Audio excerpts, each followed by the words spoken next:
Mini কিচেনে রান্না করার জন্য আমি চুলা ধরিয়ে নেব। তার জন্য এখানে আমি বোতলের মুখে নিয়েছি, সেখানে সলতের মতো করে তারপর আগুন দিয়ে জ্বালিয়ে নিলাম, তারপর চুলার মধ্যে দিয়ে দিলাম। তারপর এখানে আমি দুইটা পাতিল বসিয়ে দিয়েছি, পাতিল দুইটাতে পানি দিয়েছি, পানিটা গরম করে নেব। তারপর একটা পাতিলে আমি কলিজা না এটা জিউ না কি যেন একটা বলে, সেটা আমি দিয়ে দিলাম বয়েল করার জন্য। তারপর এখানে ডিমগুলো দিলাম। এই ডিমগুলো হচ্ছে মুরগি বা পাখিদের পেটের মধ্যে যেসব ডিমগুলো থাকে সেই সব ডিম, সেই ডিমগুলো আমি দিয়ে দিচ্ছি, বয়েল করে নেব।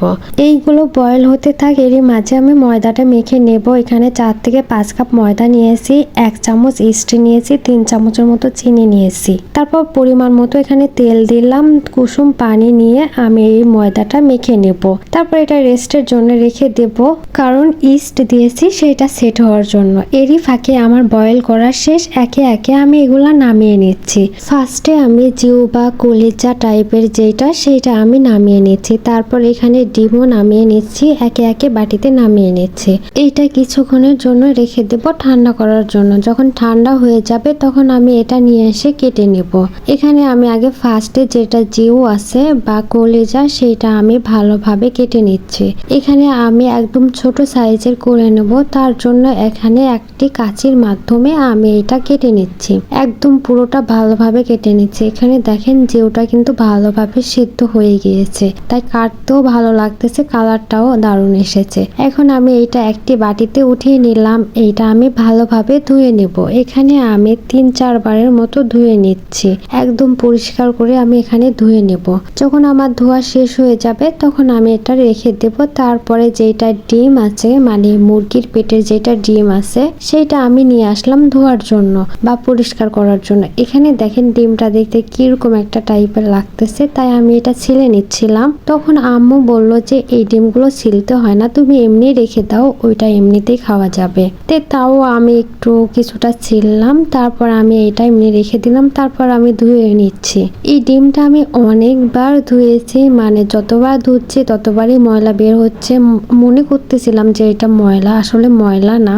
তারপরে এখানে আমার মনের শান্তির জন্য একটা ডিমটা আমি ছিলেই নিলাম আম্মুকে না বলে। তারপর আমি এটা ভালোভাবে ধুতেই আছি যে পরিষ্কার করার জন্য, কিন্তু ময়লা বের হচ্ছে, মানে যেহেতু ডিমগুলো ছিলেছি ময়লা বের হচ্ছে। এখানে দেখেন ডিমটা আমি ভেঙেই ফেলেছি, ভাগ্যিস সারগুলো ছিলি নাই, তাহলে কিন্তু সেগুলো ভেঙে যেত। আমি এখানে ভালোভাবে পরিষ্কার করে নিলাম ডিমগুলো। সবগুলো ধোয়া কমপ্লিট। এখন আমি রান্না করার জন্য চুলাতে চলে আসলাম। এর জন্য আমি চুলাটা আবার জ্বালিয়ে নিলাম। এখানে আমি ভাত রান্না করব, তার জন্য ভাতের পাতিলে পানি দিয়ে বসিয়ে দিলাম গরম করার জন্য। এরই ফাঁকে আমি চাল ধুয়ে ভাতের পাতিলে দিয়ে দিলাম, তারপরে ঢাকনা দিয়ে ঢেকে দিলাম। এখানে আমি রান্না করব তরকারি, তার জন্য একটি পাতিল চুলাতে বসিয়ে দিলাম। এখানে পরিমাণ মতো তেল দিলাম, পেঁয়াজ কুচি দিয়ে ব্রাউন করে ভেজে নিই। এরপর এখানে গোটা জিরা দিলাম, পানি দিয়ে দিলাম। তারপর এখানে তেজপাতা দিয়ে দিলাম, হলুদ দিলাম, মরিচ দিলাম, লবণ দিলাম, সবকিছু পরিমাণ মতো দিয়ে ভালোভাবে কষিয়ে নিচ্ছি। এরই ফাঁকে ভাতটা দেখে নিচ্ছি ভাতটা ঠিকঠাক হয়েছে কিনা। তারপরে এখানে কলিজাগুলো দিয়ে দিচ্ছি, সুন্দর মতো নেড়ে চেড়ে দিচ্ছি। তারপর ঢাকনা দিয়ে ঢেকে দিচ্ছি। তারপর ভাতের দিকে দেখতেছি। তারপর ঢাকনা উঠে আমি এখানে রসুন কুচি দিয়ে দিচ্ছি, দিতে আমি ভুলে গেছিলাম, আদা বাটাও দিয়ে দিলাম। এখন এটা আমি ভালোভাবে কষিয়ে নিব। কষানো হয়ে গেলে তারপর এখানে আমি পানি দিয়ে দেব, নেড়ে চেড়ে দেব, তারপর ঢাকনা দিয়ে ঢেকে দেব। এখানে আমি ভাতটা দেখতেছিলাম, ভাতটা হয়ে গিয়েছে, এমন আমি ভাতটা গালিয়ে নেব। এখানে আমি চায়ের কাপে ভাতের মাড়টি গালিয়ে নিচ্ছি, তারপর চুলাতে দিয়ে দিব। তলাতে যদি মাড় থাকে তাহলে সেটা চলে যাবে। এখন আমি এটা নামিয়ে নেব। এখানে চুলাইতে একটা পাতিল দিলাম, তারপর তেল দিয়ে দিলাম। এখানে কলিজাতে আমি কাঁচামরিচ দিয়ে দিচ্ছি। তারপর এই পাতিলে রসুন কুচি, পেঁয়াজ কুচি দিয়ে ভালোভাবে নেড়ে চেড়ে নিচ্ছি।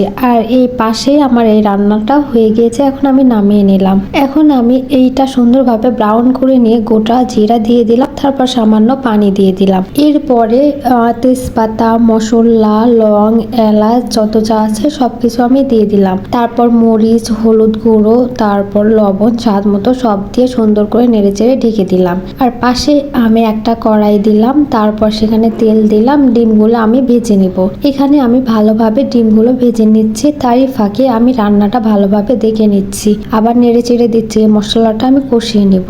আর এখানে ডিমও পাশাপাশি আমি রান্না করতেছি, সেখানে আমি লবণ, হলুদ গুঁড়ো, মরিচ দিয়ে সুন্দরভাবে সুন্দরভাবে নেড়েচেড়ে দিলাম। তারপর পাশে আমি এখানে পেঁয়াজ বাটা, আদা বাটা দিয়ে সুন্দরভাবে কষিয়ে নিচ্ছি। তারপর ভাজার যে ডিমগুলো ছিল সেগুলো দিয়ে দিলাম। পাশেই আমি পানি গরম করতে দিলাম। এই গরম পানিটা আমি তরকারিতে দিয়ে দিব, তার জন্য পানি গরম করতে দিলাম। এটা আমি সুন্দরভাবে কষিয়ে নিব। তারপর গরম পানিটা দিয়ে দিলাম। এখন আমি এটা ভালোভাবে বলক তুলে নিব। এই তো আমি সুন্দর করে বলক তুলে নিয়েছি। আচ্ছা, আপনাদের কাছে এই রেসিপিটি কেমন লেগেছে জানাবেন। দেখা হবে পরের ভিডিওতে। টাটা।